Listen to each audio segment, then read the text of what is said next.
नमस्कार, इन खबर में आपका स्वागत है। बिहार में सरकार बने अभी सिर्फ 3 दिन हुए हैं और जंगल राज की आहट सुनाई देने लगी है। मैं नहीं कह रहा हूँ, ये बीजेपी कह रही है कि देखिए क्या हो रहा है बिहार में। दरअसल इन्हीं 3-4 दिनों में कुछ ऐसी घटनाएं हुई है जो साफ संकेत दे रही है कि कुछ गड़बड़ है। सबसे पहले लेते हैं उस कार्तिक सिंह को जो कि कानून मंत्री बने हैं बिहार के। जिस 16 तारीख को वो शपथ ले रहे थे, उसी 16 तारीख को उनको किडनैपिंग के एक मामले में अपीयर होना था कोर्ट के सामने। उनके खिलाफ गिरफ्तारी वारंट था। पुलिस खोज रही है, वो मिल नहीं रहे हैं और राज्यपाल से वो शपथ ग्रहण कर रहे हैं। और जरा राजनीति को समझिए कि नीतीश कुमार जो सीएम है, अब गठबंधन के साथ सीएम है, वो कह रहे हैं कि मुझे पता ही नहीं कि क्या मामला है। किसी सूबे का सीएम ये कहे कि उसे पता नहीं है और जिसके खिलाफ गिरफ्तारी वारंट हो मंत्री के रूप में उसी दिन शपथ ले, इससे बड़ी शर्म की बात क्या हो सकती है। बीजेपी राजनीति कर रही है या उन बातों को तूल दे रही है, उस पर मत जाइए, सिर्फ सिस्टम पे आइए। बार बार आरजेडी और जेडीयू कह रही है कानून का राज होगा, कोई दिक्कत नहीं होगी। बीजेपी क्लेम कर रही है, अटैक कर रही है कि एक बार फिर से जंगल राज वापस आएगा। इन दोनों क्लेम को किनारे रख दीजिए। एक कानून पसंद आम नागरिक के रूप में, बिहारी के रूप में सोचिए, बिहार के वासी के रूप में सोचिए कि क्या ऐसा होना चाहिए। ये बात अलग है कि अनंत सिंह के नज़दीकी मास्टर जी जो कहे जाते हैं कार्तिक सिंह, वो और उनके वकील कह रहे हैं कि उन्हें उस मामले में अग्रिम जमानत मिल गई है। अभी तो खोजबीन की बात है कि क्या वाकई में मिली है या यूं ही हवा हवाई। और अब जो है उन पर वार किया जा रहा है, नीतीश कुमार से पूछा जा रहा है। किसी के पास कोई क्लियर कट जवाब नहीं है। मुख्यमंत्री भला कैसे कर सकता है ऐसे। बीजेपी को तो मुद्दा चाहिए, बीजेपी ने इस मुद्दे को लपक लिया। अब आते हैं दूसरी घटना पे। एक जो है पुराने बाहुबली हैं, पूर्व सांसद हैं और उनका नाम है आनंद मोहन।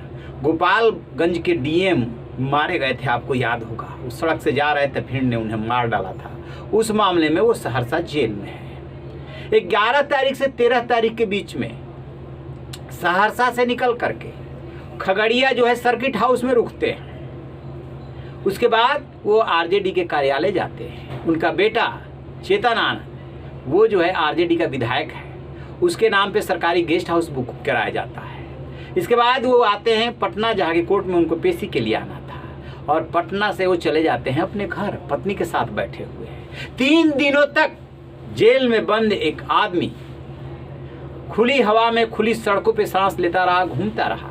किसी को पता ही नहीं है कि कानून की धज्जियां उड़ाई जा रही है। मीडिया में जब खबरें आई, उसके बाद जांच बैठाई गई। एक दरोगा समेत 5 पुलिसकर्मी सस्पेंड कर दिए गए। सहरसा की इस समय एसपी है लिपि सिंह। उन्होंने अपनी जांच रिपोर्ट में सही पाया है कि जो भी जांच रिपोर्ट जिसको जांच सौंपी थी, उन्होंने सब कुछ सही बता दिया कि 3 दिनों तक क्या हुआ है। तो ये हाल है सरकार, नीतीश सरकार महागठबंधन के साथ आने की आहट और सरकार बन जाने के बाद की। और बीजेपी अब कह रही है कि जंगल राज एक बार फिर से वापस आ रहा है। उधर तेजस्वी यादव और नीतीश कुमार ये माहौल बना रहे हैं कि 10 लाख नौकरी देंगे और 10 लाख रोजगार देंगे। तेजस्वी यादव कह रहे हैं कि यही हमारी सबसे बड़ी उपलब्धि है कि अब रोजगार पे बात होने लगी है। लेकिन इन दोनों सवालों का जवाब न तो तेजस्वी यादव खुल के दे पा रहे हैं और न ही नीतीश कुमार दे पा रहे हैं। कैसे एक चीफ मिनिस्टर और एक डिप्टी चीफ मिनिस्टर इन सवालों से बच सकता है कि जेल में बंद आदमी 3 दिनों तक घूम रहा है, आरजेडी का नेता है, उसका बेटा विधायक है, और दूसरा जो है वो मंत्री के रूप में शपथ ले रहा है। आरोप क्या है? किडनैपिंग का, और उसके नाम से वारंट जारी हुआ है। ये कानून का माहौल नहीं उड़ाया जा रहा है तो और क्या किया जा रहा है। देखिए होता क्या है कि जैसे राजनीति के बारे में कहते हैं कि ये संदेशों से चलती है, वैसे ही कानून व्यवस्था संदेशों से चलती है। कानून व्यवस्था ऐसा नहीं चलता है। एक इमेज होती है। जैसे कि यदि यूपी की बात करें तो मायावती और बीजेपी का शासनकाल कानून व्यवस्था के लिहाज से बेहतर माना जाता है। लेकिन जैसे ही मुलायम सिंह यादव या अखिलेश यादव शासन में आते हैं, वैसे ही यहाँ पे भी जंगल राज के नारे लगने लगते हैं। क्योंकि जो दबंग है वो दबंगई करने लगते हैं, चाहे वो सरकारी नौकरी में हो और चाहे नौकरी में ना हो। ठीक ऐसे ही लालू यादव या राबड़ी देवी के राज को जंगल राज के नाम से जब जाना जाता है, जब लोग पलायन करने लगे थे वहाँ पे, और जब नीतीश कुमार बीजेपी के साथ सरकार बनाते हैं तो इस मोर्चे पे कंपैरेटिवली दुरुस्त रखते हैं व्यवस्था को। ऐसा नहीं है कि तब काम अपराध नहीं होते हैं। अपराध पे ही तो बीजेपी और जेडीयू में रार मची थी, लेकिन नेचर अलग होता है। और जैसे ही आरजेडी के साथ जाते हैं, महागठबंधन के साथ जाते हैं, वैसे ही जो है संदेश दूसरा चला जाता है। जंगल राज की आहट की दुहाई देने लगते हैं राजनीति।